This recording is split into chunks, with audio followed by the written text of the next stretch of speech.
ولك تا والله لانيك اختك على اخت ادلب الزرباء، واشحط لك قيري في كساس خواتك وشهداء ادلب تحت زبي.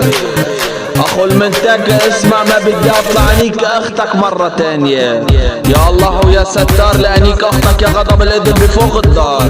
ولك لانيك امك هالممحونة وطالع من كس المونة، وقحبات ادلب بيشرقوا من الزبة مثل الليمونة.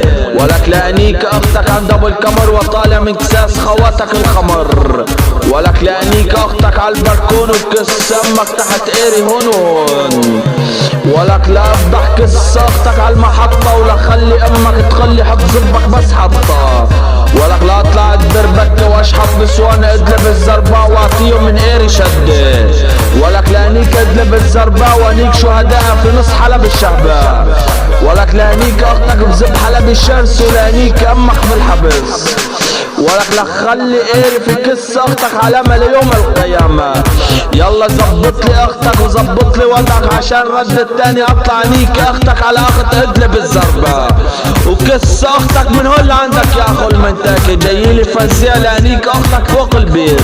ابلع لبلع كساس خواتك من مصلب زبي يا اخو المنتاكي. في نص شهداء ادلب الزرباء.